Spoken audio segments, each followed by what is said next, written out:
Well, it's something we have all unwillingly become well-versed in, the global supply chain, where once upon a time it was just in the background, whirring like a well-oiled machine.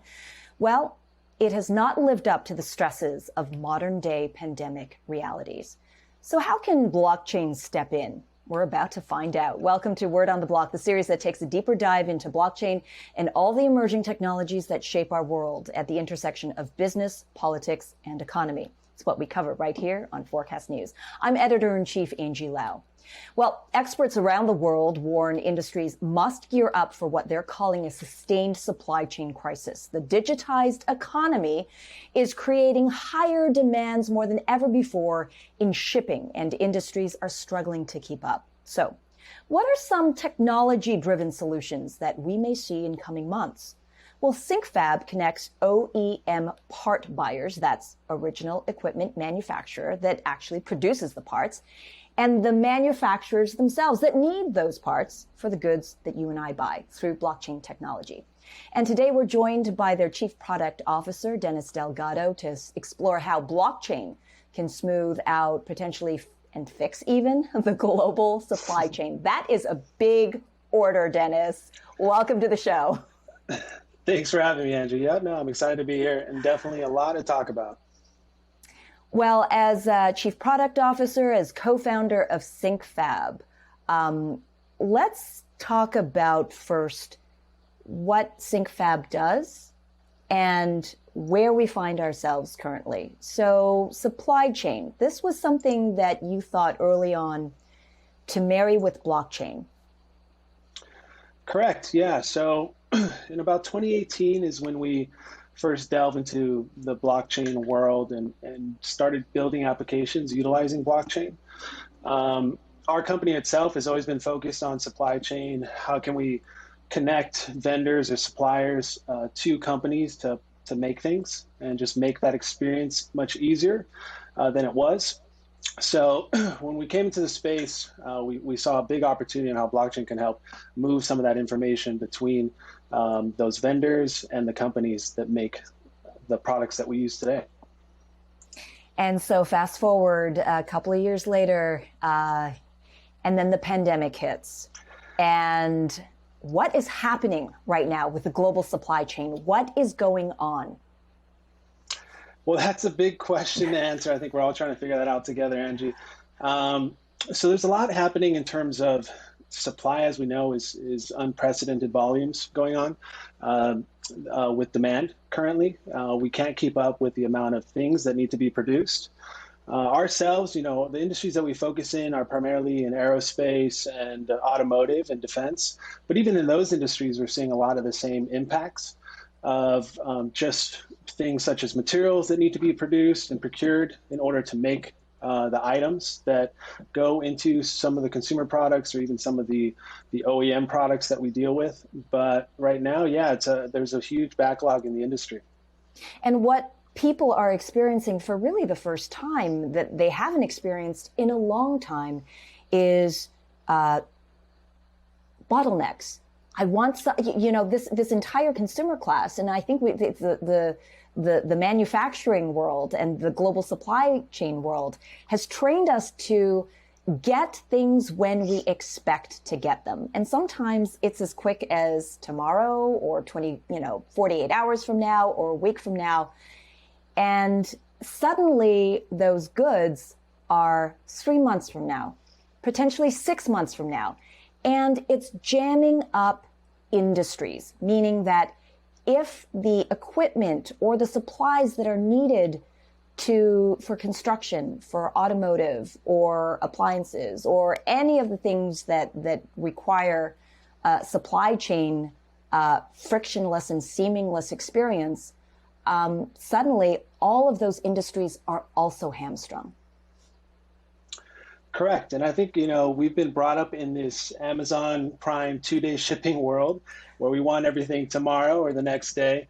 And realities are, things take time to make and produce. You can only have so much supply ready at hand to be able to ship out at a time's notice. And what we're seeing is how can we increase some of that almost pre-active analytics and pre-active supply shortages to figure out what we need before the shortages happen. So I think there's a lot of opportunity there that we're seeing in blockchain, as well as other new technologies like machine learning and artificial intelligence, where it can help us, figure out those data points, those connections to better prepare these companies for when those shortages are going to happen, so they can think about it months ahead to prevent that from happening when it comes down the pipe.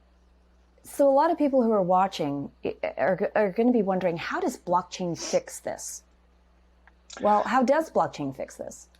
Totally, yeah, no, that's a great question. I think, to put it in a simple way, what we've kind of seen the advantages of blockchain really doing is connecting these different companies together on a data level. What we found out through our experience working with different OEMs and different industries over time is that a lot of these organizations usually work in a very independent and siloed environment. And what I mean by that is that they're very closed up and preventative of sharing information with one another. So I might have a requirement of needing some, say, material for some products down the line, but I don't really know which companies have that material at hand at a ready's notice. And I think where we see blockchain being able to add some advantages here is really create that kind of trust layer between these entities to be able to share that information with one another and securely, where it's currently not really happening in an efficient way. So how do we create those efficiencies then? Yeah, so I think this is really an opportunity for technology to kind of step up and figure out how to open up that data infrastructure. We've been working with several companies to this day to figure that out. How do we connect their different vendor networks into a blockchain system so they can better understand who and what their vendors have at all times, so they can procure the right things that they need in a timely fashion? I think that's going to really speed up some of this supply chain woes that we're facing of demand outpacing the supply that we weren't ready for. As I was doing a little bit of homework before our conversation, I noted a presentation you guys did 3 years ago, warning of almost this moment where, we're in the good days of supply chain right now. This was 3 years ago. Now is actually the time to think about how we can update, to disrupt, and improve the system for a day that could come when we need it. Whose crystal ball were you gazing into, and can I borrow it? Number one. And number two, were you successful? With the people that you've worked with early on, were they able to navigate a little bit better what currently everybody else is experiencing right now? Yeah, no, great. Thanks for bringing that up. Definitely, we saw this impact coming, I think, from a lot of factors. One, our CEO came from a manufacturing background, primarily abroad, and seeing the demand increase there and how that can similarly happen here in the US in due time. And now we're seeing it too with the new infrastructure bill that was just passed, and the amount of manufacturing that we want to have happen in the US, especially in the coming years. And we'll see that this is only going to get increasingly worse in terms of the amount of demand that's needed going forward. So in terms of the companies that we worked with early on, yes, they were able to kind of understand what their supply chain had to offer in a much deeper level. I think you'd be surprised the amount of companies and vendors that we work with that are still hesitant to adopt new technologies. So this was really a kind of step towards digitizing a lot of their efforts. Many of the organizations that we worked with in the past were still very much paper-based. Papered invoices, papered drawing information, assemblies information, all that is still very manual. So I think with a lot of the early organizations that we brought on was really, how do we digitize a lot of that manual paperwork that has to get processed and then inputted into our blockchain system, which definitely helped smooth a lot of the kind of day-to-day manual processes that have to go on. We've often talked about that, and I think a lot of people are aware of it if they've, spent some time with us in our show, is that, especially in supply chain, even shipping industry, when you have reams and cases and boxes of paper documents that actually have to be signed, processed, versus things that can happen in a more seamless fashion digitally. Where are we in terms of where we've been and where we should be going in the industry? Where are we currently in the digital transformation / adoption phase for supply chain? Yeah, so I would say we're still very early on. Unfortunately, I wish we were a little bit further along than we currently are. I mean, we do have some legacy software systems that are in place that do help with some of these. You think of your large organizations like Oracle and SAP, they have some, digital softwares that help with logistics and shipping and things like that. But in terms of how do you spread some of those software technologies to not just the top level companies who can afford them, but also, the vendors and the different manufacturers that are producing in the supply chain and the shipping organizations, that's the bigger effort, right? That's, a separate conversation of getting them to understand the greater digital transformation that needs to happen and getting them to adopt it and kind of replace some of the traditional systems that they might have, which is honestly the hardest part is just kind of showing the advantages there with the new system and then saying, okay, we're not adding an additional layer to your normal day to day and trying to make it more difficult, but we're trying to add it and replace it with this system that will cause, a much more streamlined experience. What is the disconnect, you think? And I note a Deloitte research survey back in 2018 that looked at digital transformation adoption across enterprises. Startups, it's totally fine. It's the enterprises that really were concerned with implementation. 74% of those respondents say they see a compelling business case, but they don't see how it can fit into their existing system. There's regulatory concerns, there's security threats, lack of skills, understanding. We understand those things, which is why people spend a lot of time trying to figure it out. What is the hurdle that still needs to happen in this day and age, 3 years on? Why is still this a sticky point for a lot of enterprises? Yeah, that's a great question.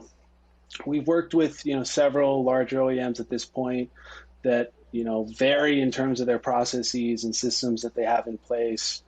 I think one of the things that we've seen with some of the newer companies that we work with, say, some of the space organizations that have used us, they're more open to some of the change that's occurring in the industry and some of the digital tools that are available now and how they can adopt them, maybe run smaller kind of case studies or use cases with certain processes within their supply chain to see how adoption could work.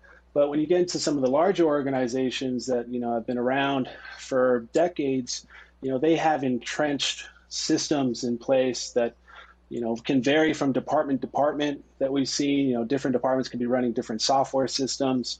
Different organizations within the company might not necessarily be talking with one another. So it's a much more larger initiative that has to occur. And what we found, it really starts not necessarily from the top down. It really starts from the bottom up of these different departments working with the actual employees on the ground to understand their processes and see how these types of software solutions can help them.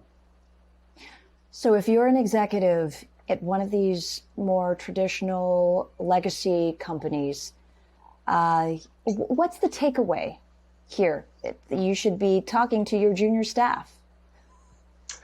Junior, and I mean, not even necessarily junior, but just more so the staff on the ground that are running the day-to-day operations, they're the ones that are going to be using these software solutions on a daily basis. So understanding their pain points and their needs of what the current system in place is really where they're going to be the stakeholders that drive that change within the company. And that's what we're really seeing is that you can't have necessarily the CEO come in and say, hey, here's this new technology that we're going to start using today. Figure it out. It's just not how it works, unfortunately. You have to work with the individuals that are running the day-to-day operations to figure out how the software can really benefit them.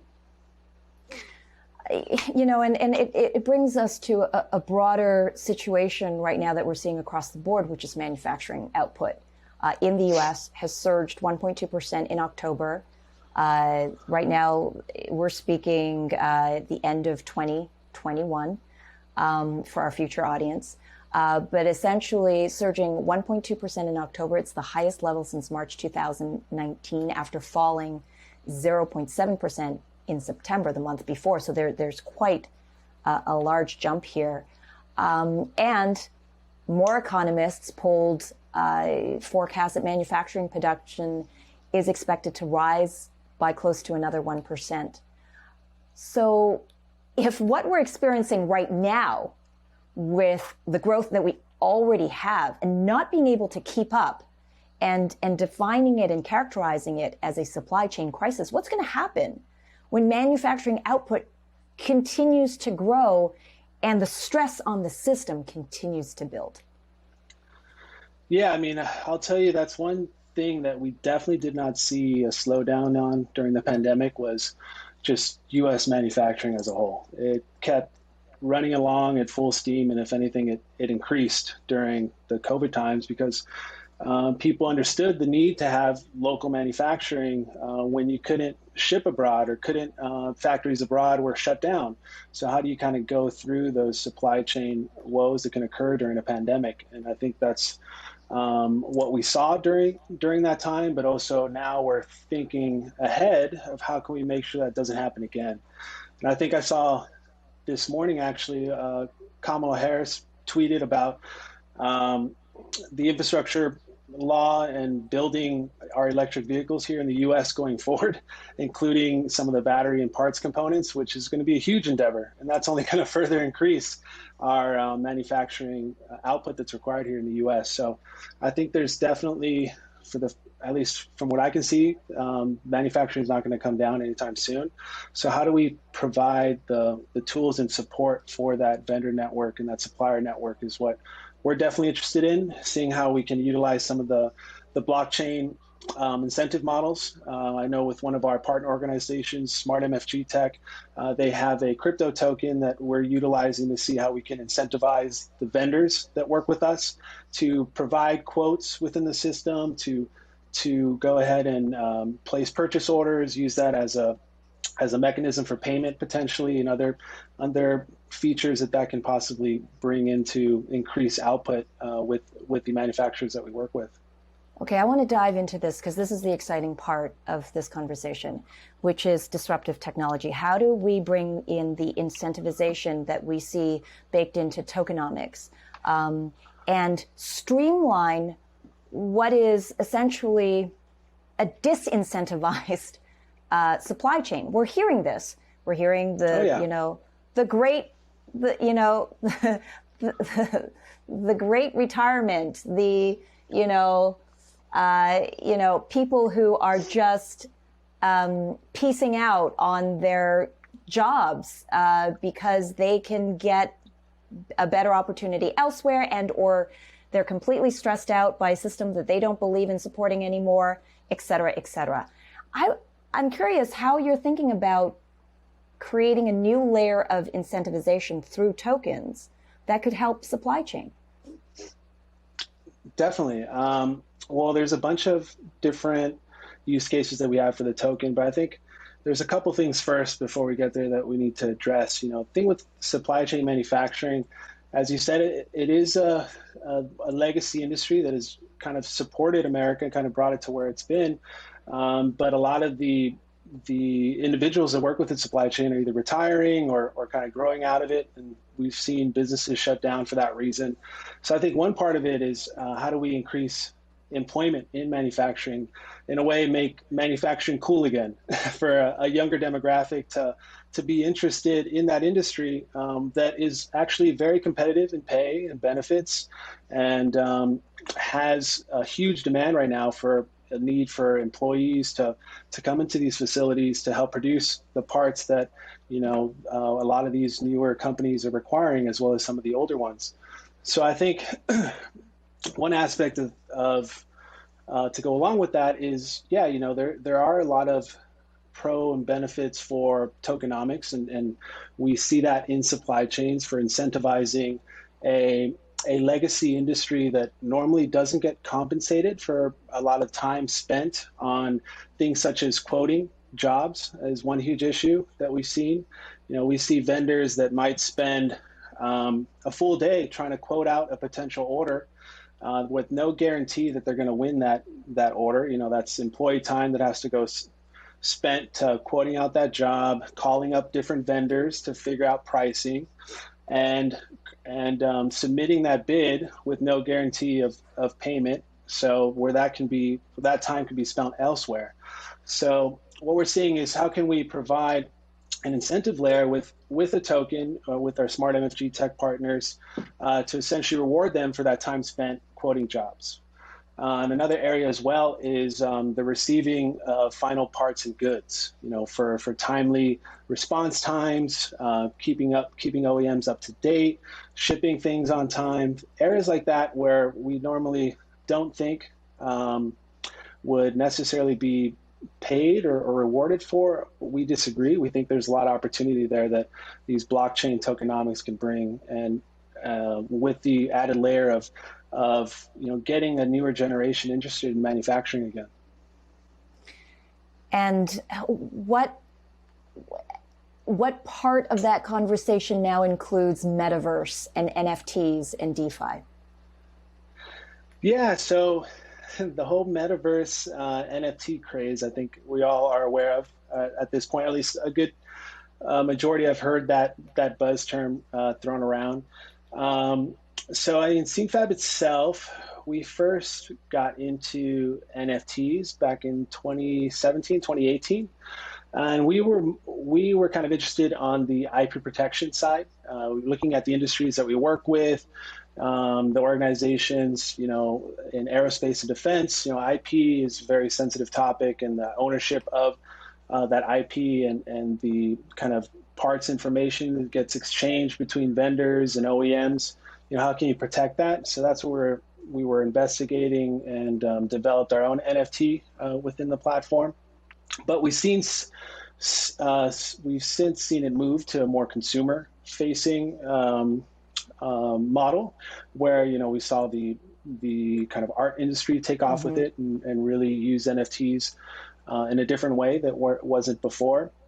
And I think honestly, NFTs right now are still very early in kind of what they can do. I think there's still a lot more new and cooler technologies that can be wrapped with NFTs to make them a much more usable and viable technology for other industries outside of just, I think mostly art right now is kind of the biggest one. And that's what we see it for aerospace and defense and automotive, as more of a tool for IP protection. And soon, I think even exchanging certain files and information with one another, being able to track that in a more secure way. And as we go into 2022, what would you say was the most significant development in blockchain in 2021 this year? And where do you think it's going to go? What is your one prediction for where things are going to go in your industry, in your, in that crystal ball of yours, which we know was pretty powerful for 2022? Yeah, I think we're going to see an explosion of new blockchains coming. I think right now we have kind of the big three or big five that everybody that's got into blockchain is kind of aware of. Your Bitcoin, your Ethereum, and those use their own blockchains. Now, I think we're seeing now a a need for different blockchains for specialized industries. And I think we're going to see more of those come, especially outside of just metaverse and art and technology. We're going to see it going into more traditional avenues of logistics, manufacturing is kind of what we're interested in, and seeing how maybe a different blockchain can be utilized more efficiently for that. But I think that's what we're going to see is an increase on newer, more efficient blockchains that can help with some of the different industry pain points that we're seeing. Do you think there will still be a speculative nature where people will want to participate? I think with any new technology, there's always a speculative nature. You think when the web boom of the late 90s and early 2000s of all the different web companies that were popping up, it's kind of the Wild West at first, and then soon, once the legitimate use cases come out of it, and ones with businesses that are able to operate, I think there'll be a shakeout, and you'll see some of the true players that are accomplishing real everyday use cases that can be accomplished. But yeah, I think for a little bit longer it's going to be that way. It's going to be a lot of people just trying to take advantage of a new technology, and might not be right for everyone, but I think it's here to stay. When we're seeing that with some of the older blockchains that have been around, and larger companies getting behind them to figure out how to incorporate those technologies, which is definitely different from when we started. We were knocking on doors and getting turned around left and right. Nobody wanted to touch blockchain. But now, we go to different organizations and startups that, come to us because we are doing supply chain with blockchain, and they want to understand how that can be incorporated into their business. What do you think is the biggest lesson that you've learned on behalf of supply chain participants everywhere that you think is a huge lesson for the industry moving into 2022? Yeah, that's a big one. I think for me personally, with the SyncFab as a whole, and what we've understood is the being open to new technologies and adopting them. I think that's the biggest lesson to go forward. We're going to have to try things, break a couple things along the way, but I think in the end, this is for the common good of how can we increase, supply chain output and really get it ready for this industry 4.0 that everyone always likes to tote around, smart manufacturing. This is kind of where it starts. It's that journey to there. And it begins with just asking the folks who do it day in and out, hey, what is your pain point and how can we make it better? And I think that's just great advice for any executive anywhere in any industry. Dennis Delgado, thank you so much for your insights. Truly enjoyed this conversation. And, here's crossing our fingers for a better global supply chain situation in the coming months. Yeah, definitely. Thank you for having me, Angie. I just appreciate the time. And yeah, look forward for the holidays. Hopefully the logistic woes way down a little bit. Absolutely. And thank you, everyone, for joining us on this latest episode of Word on the Block. I'm Editor-in-Chief Angie Lau. Until the next time.